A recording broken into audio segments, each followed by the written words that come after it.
Oh, hello. So this is lesson 2, and I'm moving on to this part of Act 1, Scene 5. It's another extract because it was going on too long, but it follows immediately after lesson 1. So here it is in Spark Notes. Oh, I've just realised I haven't got the video set up. Hold on. I have. Sorry. Okay, sorry about that. Here we go then. So Olivia takes off her veil. And she just said, you know, what's my face like? Viola, it was done excellently if it's all natural, the way God made it. Oh, it's all natural, so wind and rain can't wash it off. That's true beauty. Mother Nature herself painted your skin so white and your lips so red. My lady, you'd be the cruelest woman alive if you let your beauty die with you, with no children, to inherit your good looks for future generations to enjoy. Oh, I'd never be that cruel. I'd definitely do as you say and leave my beauty for the rest of the world to enjoy. I'll write out a detailed inventory of my beauty and label every part. For example, item 2, lips ordinary red. Item 2, grey eyes with lids on them. Item 1, neck, 1, chin, and so on. Anyway, well, you sent here just to tell me I'm beautiful. I see what you're like. You're proud. But you'd still be gorgeous even if you were as proud as the devil. My Lord loves you. You should return a love as deep as his, even though you're the most beautiful woman in the world. Well, how does he love me? He adores you. He cries and groans and sighs.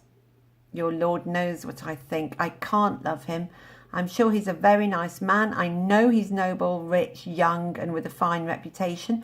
People say he's generous, well-educated and brave, and he's very attractive. But I just can't love him. He should have resigned himself to that a long time ago. If I loved you as passionately as my master does and suffered like he does, your rejection would make no sense to me. I wouldn't understand it. What would you do about it? I'd build myself a sad little cabin near your house where my soul's imprisoned. From that cabin, I'd call out to my soul. I'd write sad songs about unrequited love and sing them loudly in the middle of the night. I'd shout your name to the hills and make the air echo with your name. Olivia! Oh, you wouldn't be able to go anywhere without feeling sorry for me. Not bad. You might accomplish something. Who are your parents? I was born to a higher position than I've got now, but I'm still fairly high-ranking. I'm a gentleman. Go back to your lord. I can't love him. Tell him not to send any more messengers. Unless you feel like coming back to tell me how he took the bad news. Goodbye. Thanks for your trouble. Here's some money for you.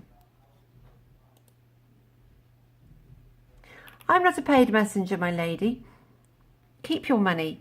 It's my master who's not getting the reward he deserves, not me. I hope you fall in love with a man whose heart is as hard as a rock and who treats your love like a big joke, just like you've done. Goodbye, you beautiful, cruel woman. Okay, and here is every Shakespeare play. Oh, I've clicked it. What is Twelfth Night summed up as a single sentence? Twelfth Night, Hamlet, Much Ado, Winter's Tale. Twelfth Night, it is. If your story has a few loose ends, have you tried having a twin? Not so good. Anyway, we're going to watch this scene in the theatre. I have now forgotten to draw the curtains, sorry. Weather, 'tis beauty truly blent, is red and white, nature's own sweet and cunning hand laid on. Lady, you're the cruelest she alive, if you will leave these graces to the grave, and leave the world no copy. Oh, sir, I will not be so hard-hearted. I will give out diverse schedules of my beauty. It shall be inventoried in every particle and utensil, labelled to my will, as item 2, lips indifferent red, item 2, grey eyes with lids to them, item 1, neck, 1, chin, so forth. Were you sent hither to praise me? I see what you are too proud. But if you were the devil, you are fair. My lord and master loves you, oh, such love could be but recompense, though you were crowned the nonpareil of beauty. How does he love me? With adorations, fertile tears, with groans that thunder love, with sighs of fire. Your Lord does know my mind. I cannot love him. Yet I suppose him virtuous, know him noble, of great estate, of fresh and stainless youth, in voices well divulged, free, learned, and valiant, and in dimension and the shape of nature a gracious person, but yet I cannot love him. He might have took his answer long ago. If I did love you in my master's flame, with such a suffering, such a deadly life, in your denial I would find no sense. I would not understand it. Why, what would you?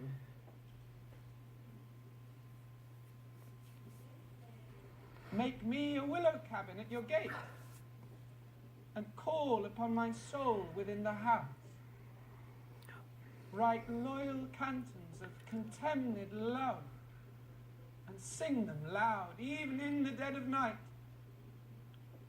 Hallow your name to the reverberate hills, and make the babbling gossip of the air.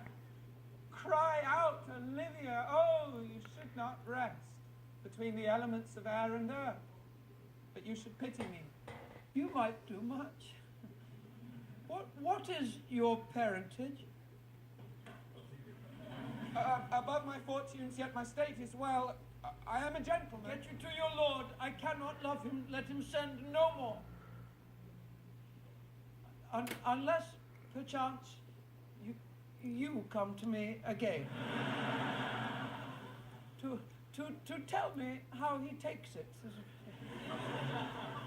Fairly well. Oh, no. I thank you for your pains and that when I was... Here, spend this for me. I have no feed purse, lady. Keep no purse. My master, not myself, lacks recompense. Love make his heart a flint that you shall love. And let your fervour, like my master's, be placed in contempt. Farewell, fair cruelty. Okay, so that's quite enough of that. What is your I always like this parentage? bit. And then the eye rolling.